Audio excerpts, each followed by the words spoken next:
And Palden Jenkins has been a citizen of Glastonbury for many years, currently living elsewhere in the West Country, and yet inextricably linked with this wonderful town that we're in today. And Palden is the author of several books, in particular Healing the Hurts of Nations, and also the editor of The Only Planet of Choice, which was very influential in the 1990s. But Palden has been very much a part of this event as a philosopher, as a coach tour guide for the crop circles. But in more recent years, he's been out in other parts of the world, working in Palestine and with the Jerusalem peacemakers. And I'm sure we will be hearing something of this as he shares his views with us today. So please give a big round of applause to Mr. Palden Jenkins. Thank you, Andrew.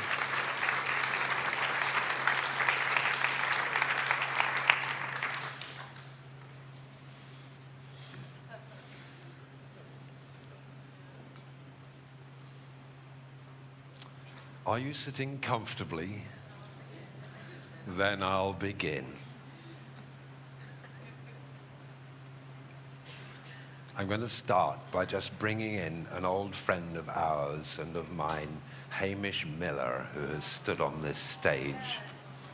And he passed over in January, but he's still around. So if you had contact with him, then carry on talking. In fact, he requested that I told that to people and remind them, keep on talking with old Hamish, because he's still around.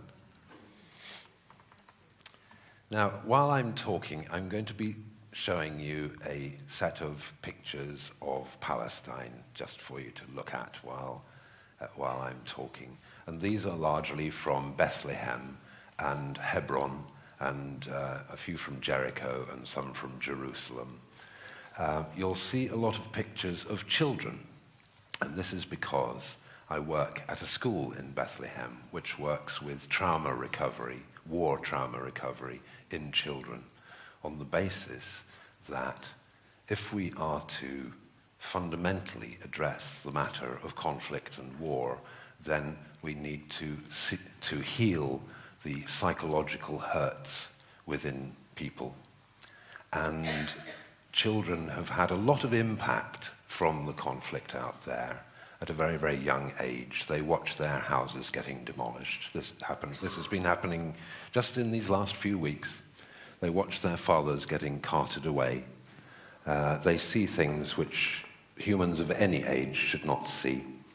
And so they accumulate hurts and unresolved issues, big question marks about what life is about, what humans are about.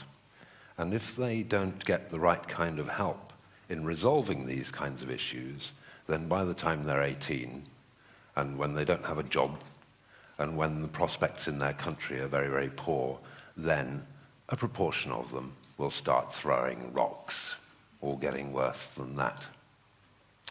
And this is not just applicable to Palestinians. It applies to all of us. So here are the pictures, anyway, of Palestine, in no particular order. You see, we live in a country, too, which has been damaged by war. We haven't had war on our shores for over 60 years, but still we are fundamentally psychologically damaged by it. For example, consumerism is a psychological side effect of the history of war trauma in our own country. Consumerism is, amongst other things, a way in which we can eat down our emotional and psychological question marks, our fears, our unfulfilled sides. And it's a way in which we bury our stuff.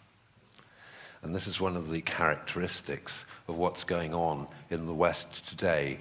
The West, as a culture, is coming to a close as the leading culture in the world. Things are now moving on. If you want to see the future, then go to a so-called developing country. Although this term developing is a Western term. But there is something developing in these countries, and that is that they're beginning to get to grips with something themselves. And one thing that really motivates people in the so-called developing countries is that life has been pretty tough for them in the 20th century during the time when the West has been top dog. It's been very tough for them in terms of poverty, in terms of conflict, which we have largely exported to them, and in terms of all sorts of other hardships. So there's one thing which is very, very clear and simple for many people in the so-called developing world, and that is life has just got to get better. And this is actually what was driving people in the West as well. And for example, in the Victorian period in Britain, was a desire to make life better. Life wasn't exactly easy for Victorians, but they had a drive, they had a sense of direction. One of the problems that we have in the West today is we have no sense of direction. We're simply, basically just trying to keep the show on the road. And that is not a mission, that is not a purpose. It's really an addiction. It's a deep cultural addiction and a fear of loss of what we define to be security. But the problem we have is that what we define as security, such as property ownership and having a good income and having things sorted out in our lives, the problem with this is that it makes us deeply insecure. It makes us fear the loss of these things. And for example, a lot of the psychic angst around 2012 is really gaggled around the whole fear of loss, of what we feel we have that is good. Now, people say to me, oh, you work in Palestine, do you? Oh, it must be really difficult out there. Well, yes, it is difficult, but I can tell you one thing, it's bloody difficult here too. It's just that we have a different kind of conflict which we're working with. Ours is a suppressed conflict. It's a war against ourselves. It's a strange kind of war against each other, where in the Western behavior model, we have developed a kind of an ingrained truth. An ingrained... I've lost the word. A kind of a tryst, where I won't irritate you if you don't irritate me. I won't stir you up if you don't stir me up. And I really notice this when I come back from the Middle East and sit in the train from Paddington down to the West Country. You know, everyone's sitting in their own little seat and keeping within their own little bubble. And in the West we have this rather cringing notion of privacy, which is something where we can fend off the rest of the world. I mean, how is it that we live in a society where we need to actually fend off the other people in that society? One of the most remarkable and shocking things you get when you go to, for example, a country like Palestine is that as soon as you get off the 21 bus from Jerusalem to Bethlehem, someone comes up to you, a complete stranger, and says, welcome, what's your name? How old are you? How many children do you have? Where's your wife? How long are you staying? Do you want to come and visit us? How would you like to come and have a meal with us? It's quite overwhelming. A woman can walk down the street on her own at 2 o'clock in the morning and she is safe.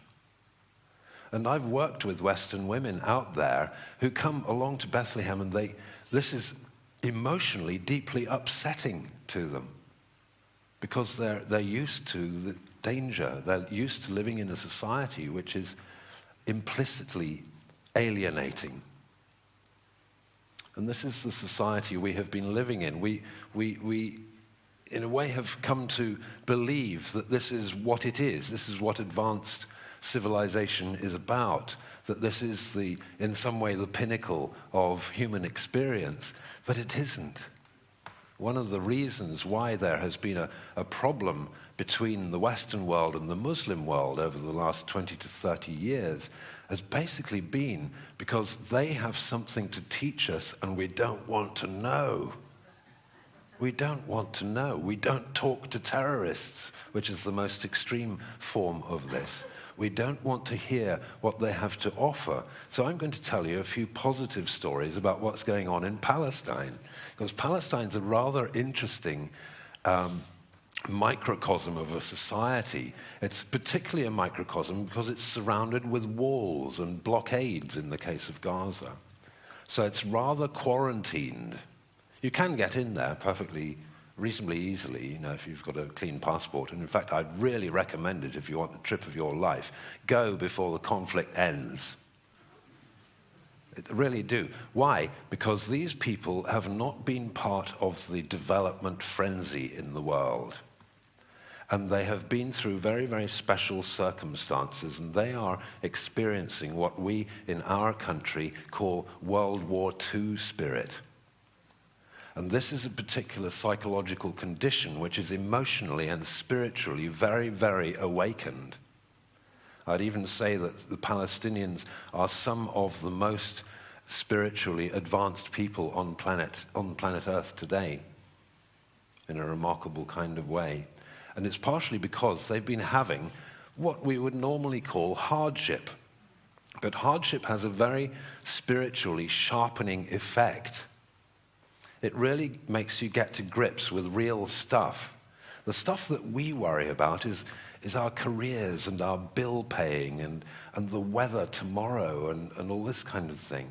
We're not really worried about the matter of staying alive, about real things about our families in the same way that they are.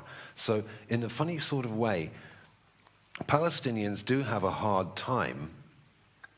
And in our own way also, we have a hard time, but there's one difference, and that is the Palestinians know it. And they address life in that way. In a funny sort of way, life is more authentic, more alive.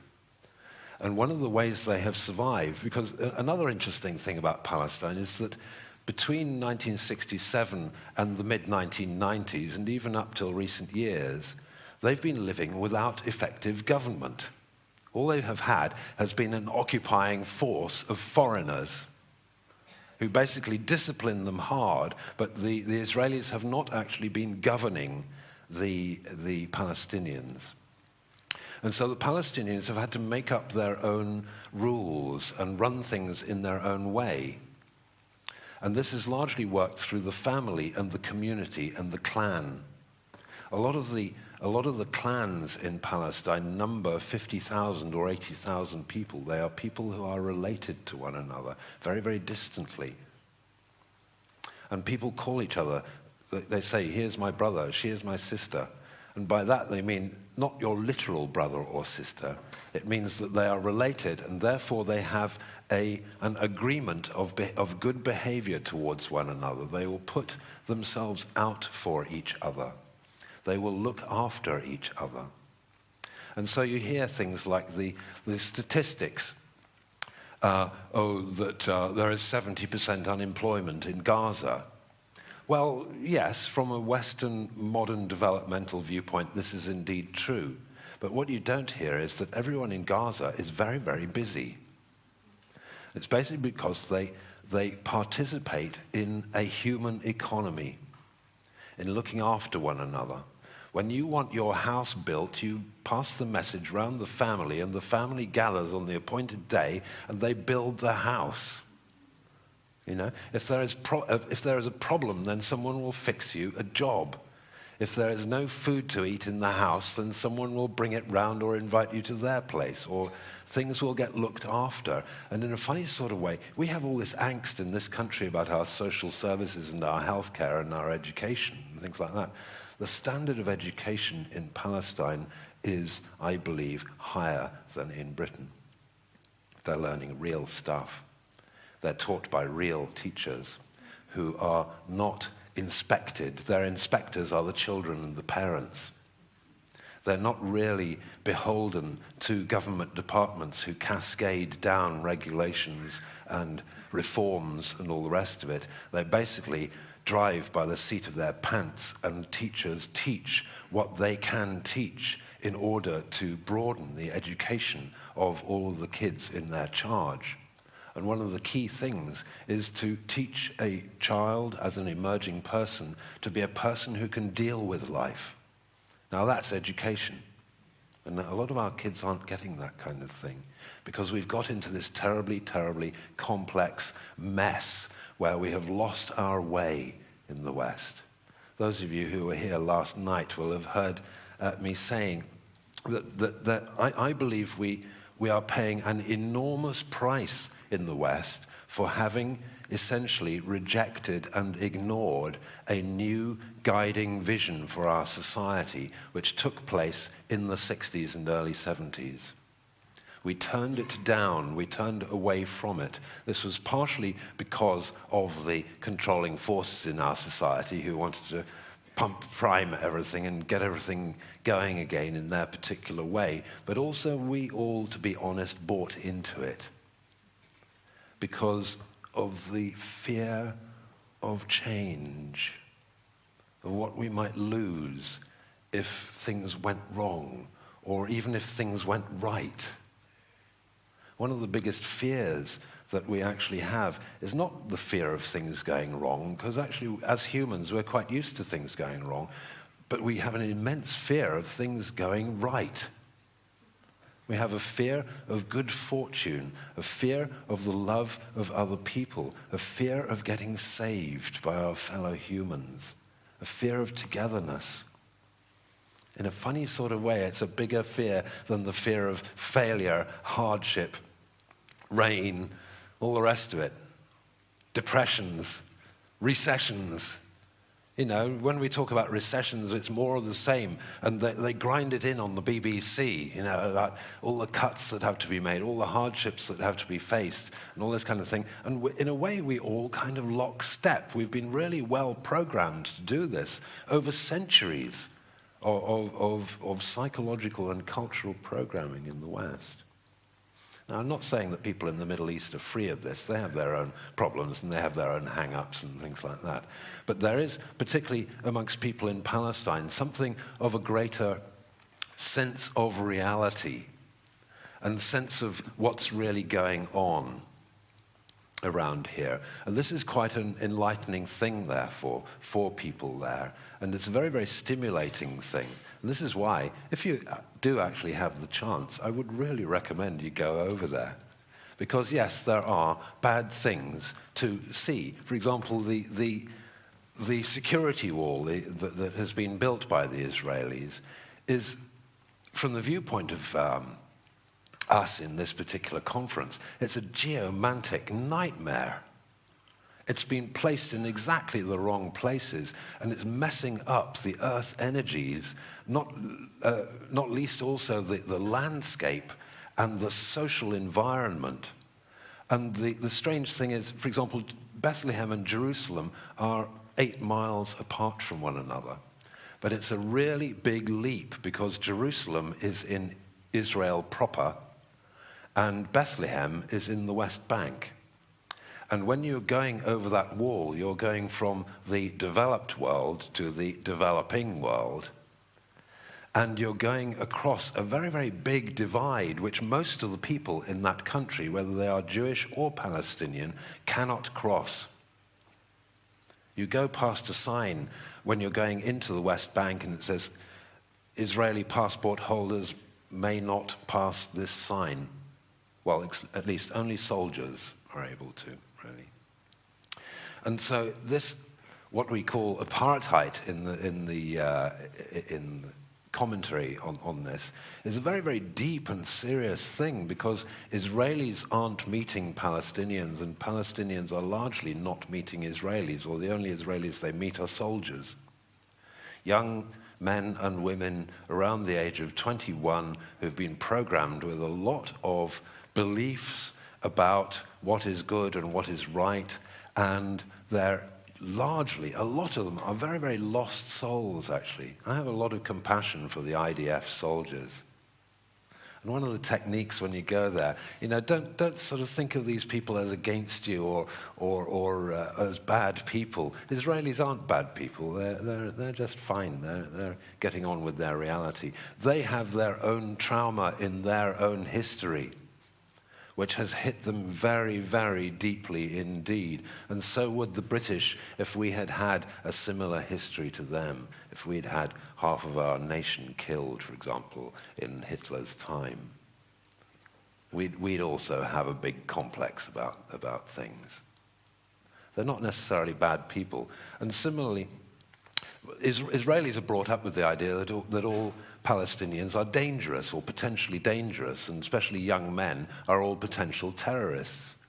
But the funny thing is, and you'll see it from some of these pictures, I mean, the funny thing is that these are the friendliest, most hearty, most non-violent people around. There is virtually zero crime in Palestine. The only crime, actually, is corruption of people at the top of the pile.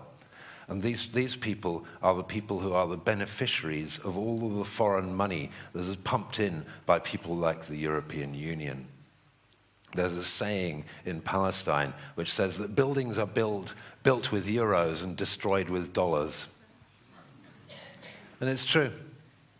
It's true. You see, there have been amazing buildings built during the 1990s during the Oslo process, and Europe was pumping in billions and building up conference centers and hospitals and schools and roads and all this kind of thing. And then it all went terribly, terribly wrong by the year 2000, and the Palestinians rose up out of frustration, out of the fact that they were getting nowhere in peace, and they were getting none of the promises that were made. And so it all came to a grinding halt. And so there are all these amazing buildings there, some of which are just completely empty. They're just populated with ants and security guards, and that's it, and geckos, really. And it's all because of this money that has been pumped in, which has really created the only crime that's going on internally in Palestine, which is financial corruption of the people at the top who have unfortunately learned Western ways. Now, I've been involved in a project which has been semi-secret, which has been about talking to the terrorists. We've been during the Bush era, we were talking to Hamas and Hezbollah. And these people are painted as bad guys. Well, they're just about as bad guys as people like you and me, actually. Hamas and Hezbollah, whatever their faults, they are fundamentally social reforming parties, and they operate according to a modern upgrade of Muslim values. But it's largely not because they're conservative Muslims who want to stamp on the population and control them. The people who support Hamas and Hezbollah more than anything are women. Women are 60% of the supporters of these parties. And it's basically because these are social welfare parties, rather akin to the British Labour Party in about the 1920s, who were also looked on as dangerous by some people. And the press were dead against them too, and regarded them as a threat.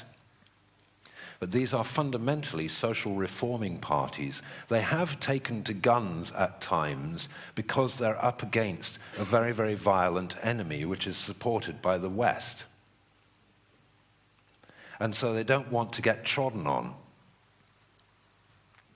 But all the same, they're fundamentally social reforming parties. Now, of course, they got conflated with Al-Qaeda during the Bush era, and Al-Qaeda are a different bunch of people. They're a bunch of megalomaniacs who are out to bring down the Saudi oil sheikhs and to bust open the power of the West over the Muslim world. It's a very, very different thing. They don't have a popular constituency. It's similar in Afghanistan today. The Taliban do have a certain kind of a popular constituency. They are, in their own way, a popular party. They've got their hands very, very dirty, but basically they do have representation. They do have a democratic right to be there in Afghanistan. The Al-Qaeda are different. They're largely very hurt people with a big resentment, a big chip on their shoulder, and they want to bring down the rich and powerful in the Middle East who are in league with the West again, who are living off Western oil money and weapons and aid money. And they want to bring them down, which is not the same as what Hezbollah and Hamas want to do. But of course, they got conflated together during the Bush period. And governments refused to talk to them. They still officially refuse to talk to them today. So various of us were having to do a grassroots talking with the others in order to create dialogue and in order to actually try and find out what these guys really are thinking about.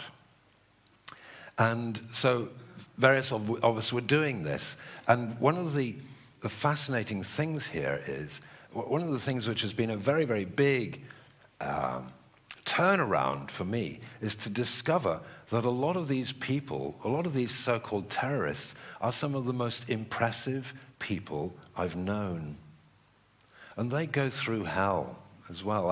I was with a chap just last summer. He was in the PFLP in the 1970s, and they were the guys who were hijacking airliners and ships and doing these very, very dramatic Palestinian hijacks at the time. And he had a problem now because his wife, he's now in his late 50s, and his wife is dying of cancer, and she's not allowed to go to a hospital in Israel for cancer treatment because of his history. She is regarded as a security risk. But this guy turned to peace by the late 1980s. He got fed up and he realized what was going on, that fighting was not going to get anywhere. And particularly fighting against the Israelis is something where you don't win. And so he came to peace, but he's still suffering from this today. And this man is a man of integrity, and he basically was saying, I will just have to lose my wife, and also I will give the whole of the rest of my life to building peace, because this is all that is important today in our world.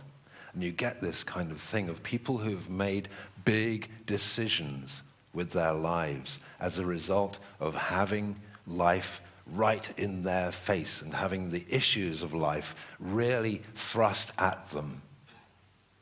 And this reflects back on us as well, because one of the big grinding problems that we have had in our own society is that we've tended towards security. We've tended to become bank managers rather than follow our instincts. We've tended to become doctors or to get respectable careers, or basically just to tread the mill in whatever way we can, in order to be accepted, in order to not get into difficulty. And there are quite substantial sanctions, which are soft sanctions, which if you don't earn a sufficient income, and if you don't pay your insurances and pay your taxes, and if you don't have a car, then life can become quite difficult. You have to go against the grain quite a lot in a society like ours to live very, very simply.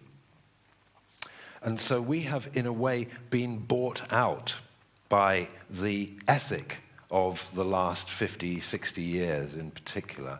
And we have often tended to set aside what is most important to us in our own lives in order to do the right thing for our children and to pay the mortgage and to keep everything going, to tread the mill. And please, I'm not being critical here, because all of us have, in all sorts of our own ways, we've all been involved in this, but this is also part of our own personal tragedy and our own personal pain. And we have people who die of this as well. Cancer, for example, can be interpreted in one way as a psychospiritual disease of unfulfillment. It's stuff growing in the wrong places because we didn't grow in the places where we needed to grow, which is in our psyche and in our spirit.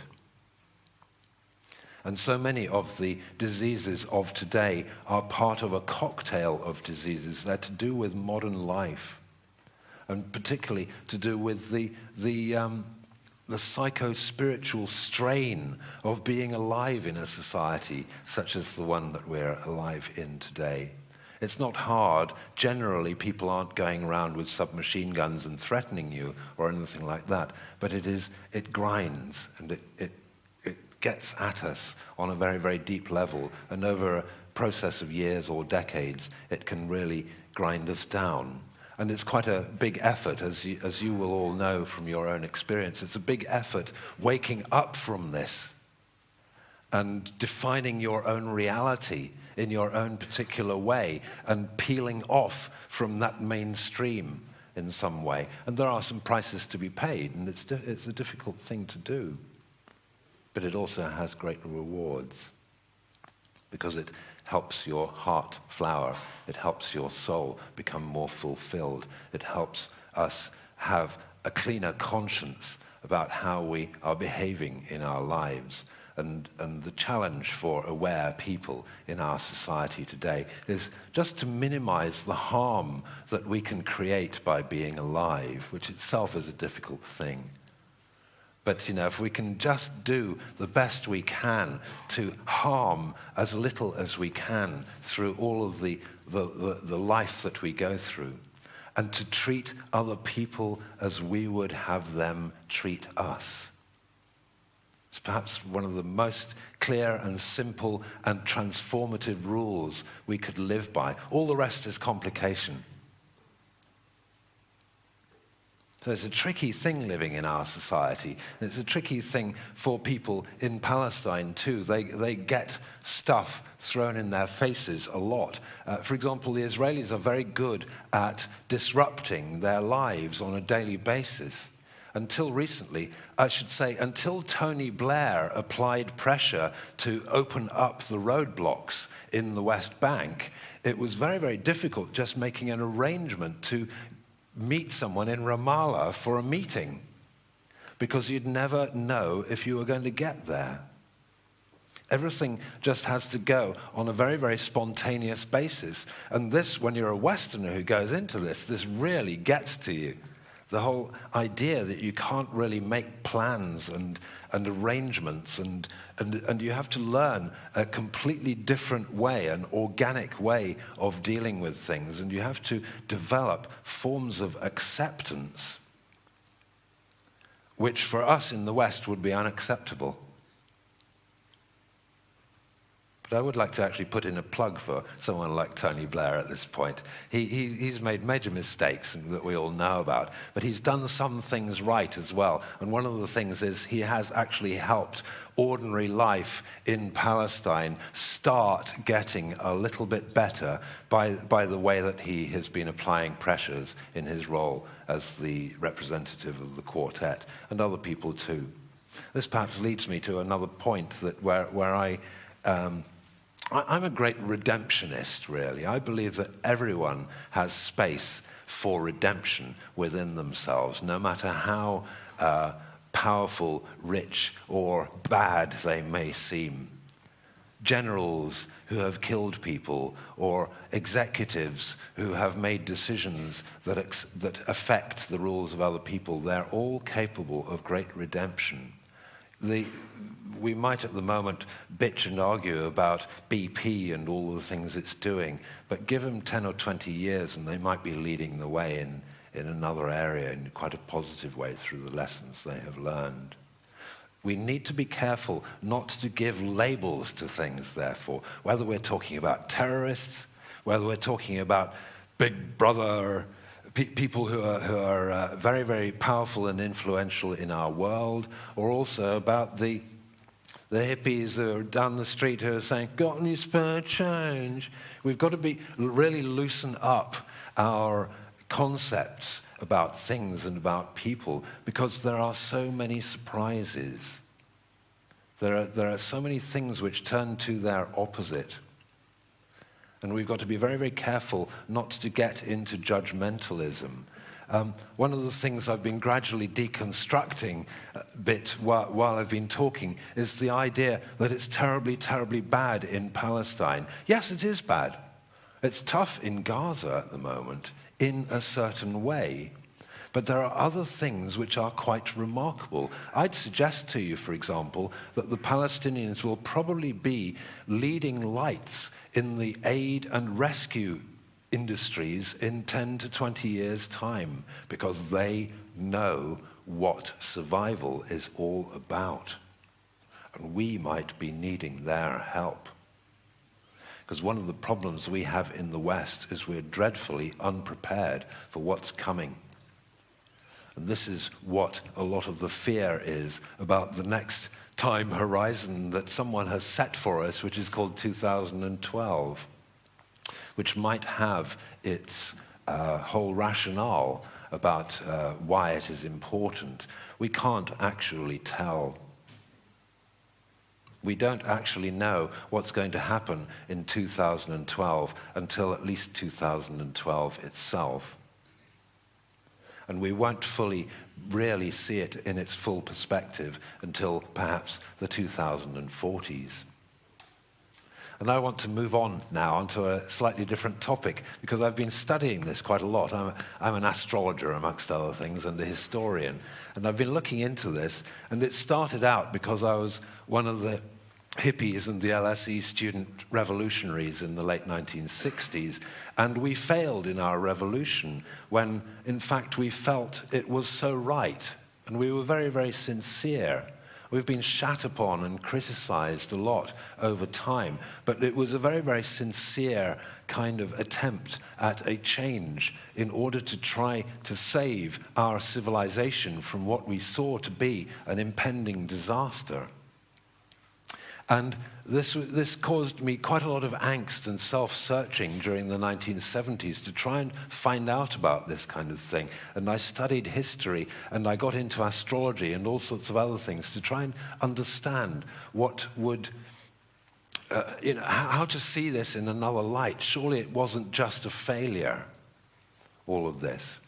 And one of the things I've learned is that really, you see, we're on a very interesting trajectory here, and astrologically I'd take it back actually to the 1890s, which was the beginning of a 500-year cycle, a Neptune Pluto cycle, when basically the modern world, the super-modern global world as we know it, started.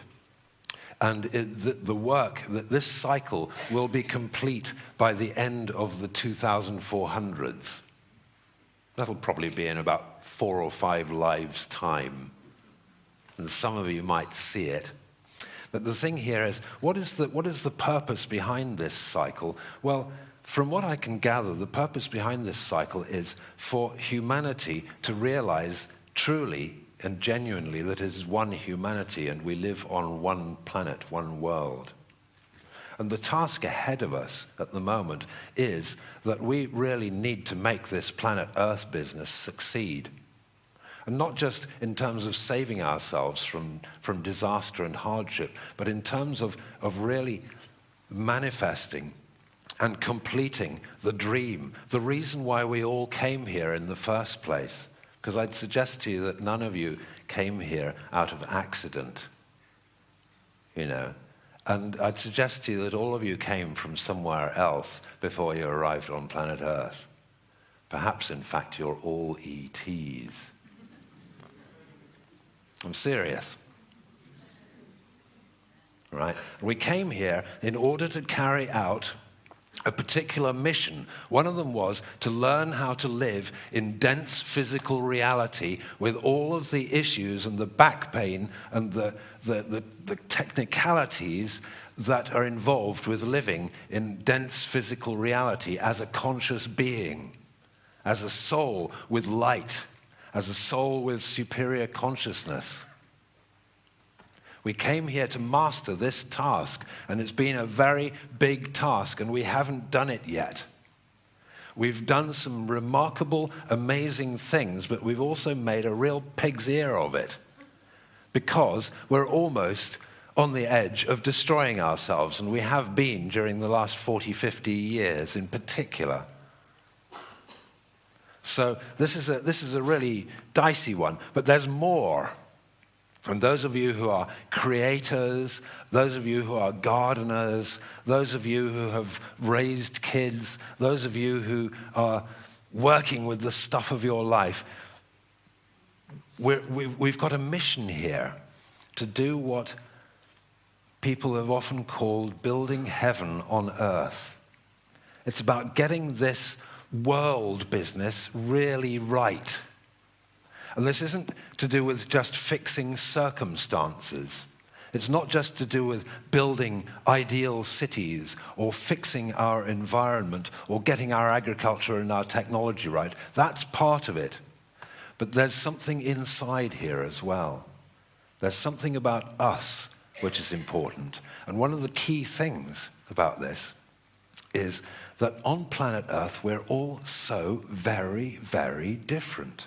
Even in this room, we're such a bunch of individuals. And we can sit together like this and be at peace with one another. But how's about if someone locked the doors and said, right, we'll provide you with food, but you're locked in this room for the next year. And so it's up to you to get on. Now, can you imagine what kind of stuff would start up with something like that? That would really bring up our inner stuff. And a lot of the issues which would come up would be to do with acceptance of other people who are different from us, co-negotiation of the issues that would pertain if we were all locked in this room together for a long time. And we'd see some pretty nasty things, and we'd also see some very remarkable things, some acts of wisdom and understanding and of compassion, which went on. And we'd go through a right old process. It would be quite remarkable. It would probably be the greatest gift you ever received in your life. So, Andy, do you have the keys? It's all right, we'll let you off. But this is so you see, we've come here to be in a kind of a pressure cooking experience, which is to transform our psyches and to get us to really loosen up and come to understand one another. And this is one of the things that I've found most beneficial in working with terrorists, because I'm an old peace freak from the 60s. I fundamentally don't agree with the idea of killing other people as a way of getting what you want out of life. I fundamentally don't agree with this, but I can nevertheless respect that people can perceive that this is perhaps a valid way for them. And it is my duty to try and artfully, in some way, bring to them that it's, in the end, it's not a constructive way of really achieving what they're trying to achieve. And actually, they fully know it. They fully understand. Because they don't want to be doing it either. It's just that they're in such a position that they perceive that it's the only thing they can do. And my own dad was like that in World War II. He was in a culture which believed that the only good German was a dead German. And the Germans believed the same, but in opposite. And so our cultures can get into these mutually reinforced collective beliefs. We can get into the belief that all Muslims are backward medieval people who really need to wake up their ideas and grow up and get modern. Or we can, if you're in another particular belief system, you can believe that Jews and settlers and Orthodox Jews and people are a bunch of bad guys who really need to so-and-so. And believe me, there are plenty of people out in the world who would believe that the British need to wake up. Because we have been over-consuming, we have been exporting arms to all of these countries. We are fighting in countries where we have no right to enter or to fight or to kill people. So we've got a big lesson to learn too. And in the eyes of quite a few people around the world, we are absolute arseholes. Now, you're not an arsehole. You're a British person. But somehow, the problem we've got into here in the West is a situation where quite nice people, because the British are fundamentally nice people, as all people are, but the British are quite nice people. Quite nice people have nevertheless fallen into the rut, the trap of killing other people. There are people dying today in Afghanistan, and it's our fault. The Israel-Palestine thing is our responsibility. We set it up. We took Jews into British Mandate Palestine in order to use them as a way of controlling the Arabs. And then when the Jews started getting freaked out because of the way that Europeans were treating them, and they wanted to come to Palestine even more, suddenly the British administration got all freaked out because too many Jews were coming. And so then they started sending them back, just at a time when the Jews were getting murdered in Europe.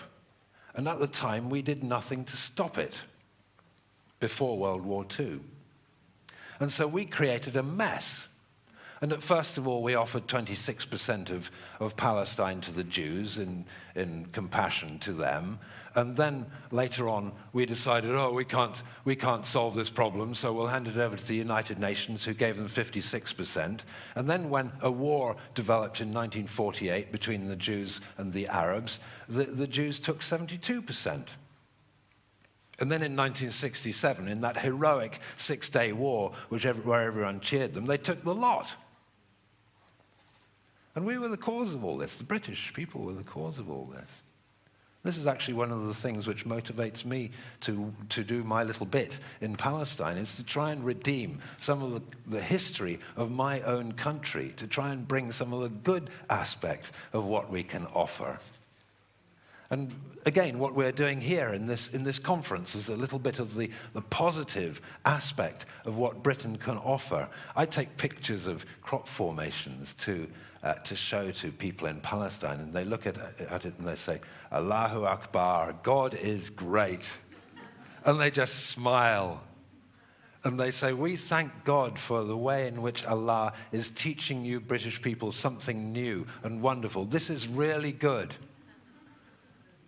They don't complain and if and but and argue in the same way about crop circles as we do. They just take it as a sign of God and the wonder of all things. It's just lovely. And so, crop formations. Now, this is an interesting thing, you see, because crop formations have come to really put it on the line for us as well, and all of the argument that's gone on over this particular matter. One of the lines I've been pursuing in my talks about crop formations at the Symposium and other places over time is we've got to look at this one. We've got to look at the way we look at these things, really, because it's not about the crop, actually. That is a footprint. Crop formations are a complete hoax. Absolute trick in a benign kind of way. The bit that really matters about crop formations is the empty space in the middle. It was a chap called Lao Tzu who talked about this. He said, the meaning of a cup lies in its empty innermost. Yeah? A cup has no real importance as the china or clay that it actually is. It's what it contains, which is the key thing.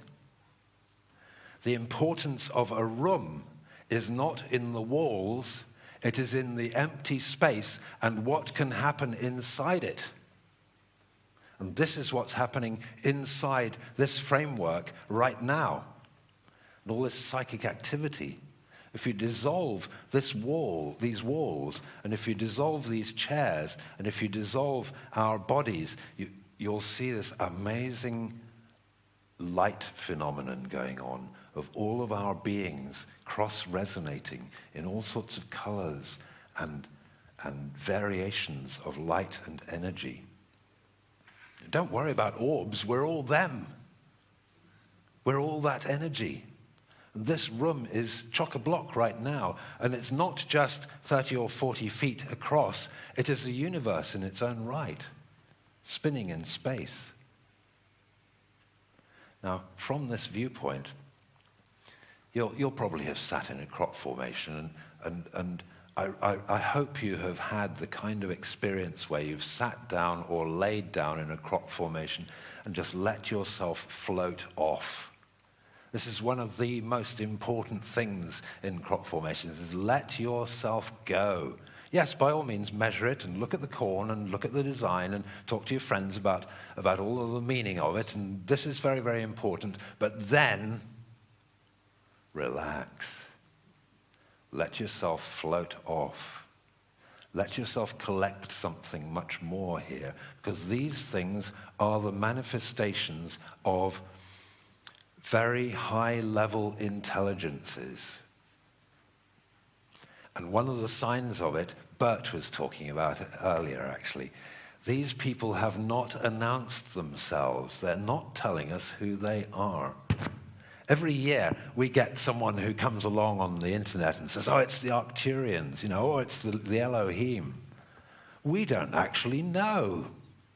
The only crop formation or two where I have had a sense of the actual identity of the beingness or the intelligence behind it were those two in, was it 2001 and 2002, the ET ones? In one of them in particular, for the first time I could really feel the character of an individual on a subjective kind of level. And that was the ET with the disc. Yeah. But otherwise, in the crop formations, there's no sense at all of who we're talking to. But this is a sign of something wonderful. Again, to resort to Lao Tzu, he used to say something very, very wonderful. And he'd say, the Tao which can be named is not the eternal Tao. In other words, if you can give it if you can conceptualize it, if you can encompass it in a word, then that's not it. Muslims actually have a wonderful way of looking at it. They talk about the 99 names of God. That's a useful way of saying, you can't really put this one in a box. It's got all sorts of different characteristics. You can allude to it. You can use the word God or Allah if you want to, but it's always in inverted commas. It's just referring to something that really we don't have a grip on. And similarly, it's the same with us human beings. One of the wonderful things about engaging in relationship with other human beings is we discover so much how amazing other people are and how much there is. You can never, even if you've shared your life for decades with another person, there are new aspects of that person which emerge continuously, and it's a continual mystery to come to meet with someone. Similarly, with the beings behind the crop formations, we don't know who they are, but we do know some of their characteristics. They're very good educationalists. They've got a lot of understanding of human beings. They're very good at mathematics and science. They're exceptionally good at art. They can read our thoughts. They have a way of anticipating our own psychological processes. And a bit like enlightened parents teaching children, they lay us a course of educational experiences so that we are progressing always. The whole phenomenon has been progressing over the years, and those of us who've been involved with it over time have had to go through a process.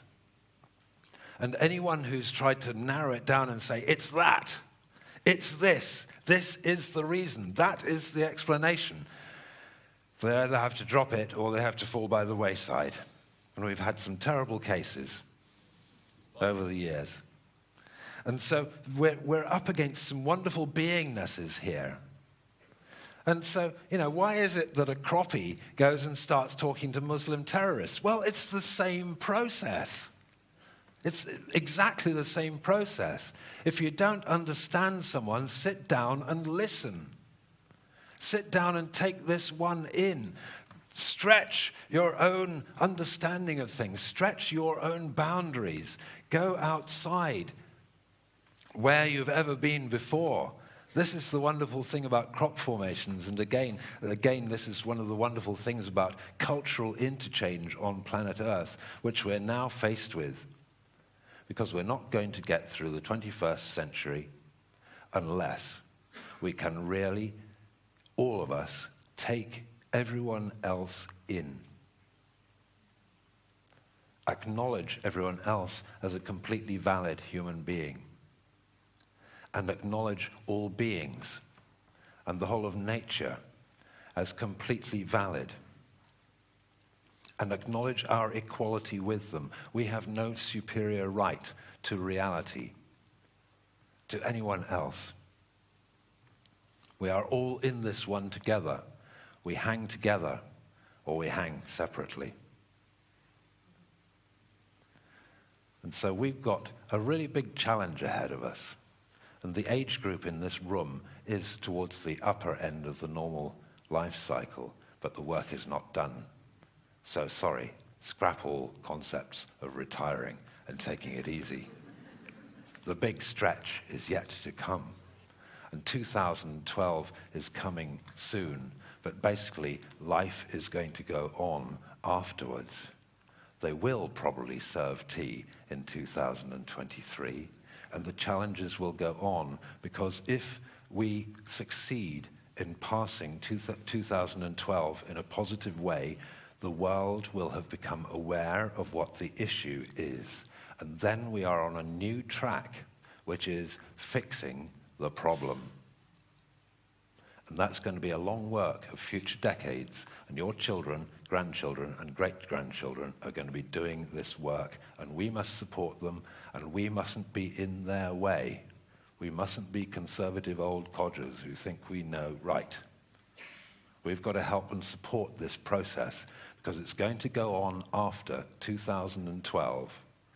If you want to believe in disaster, go and create your own disaster now and get yourself out of the way so that we can get on with the real stuff. All right? 2012 is not the end of the universe. It is simply the beginning of a new time. And the scale and the depth and the height and the dimensionality of this new time is immense.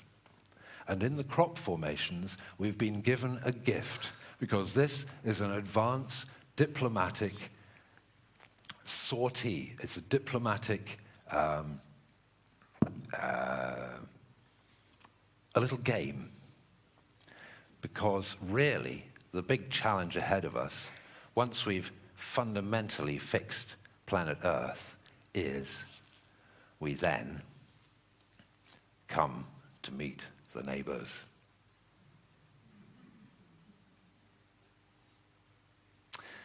So yesterday I quoted a quote by Edmund Burke, the philosopher, and I want to do it again, which is, "For the triumph of evil, it is necessary only that good people do nothing."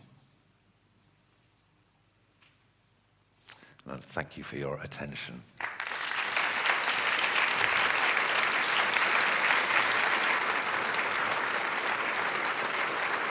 Palden Jenkins, thank you very much. Fabulous.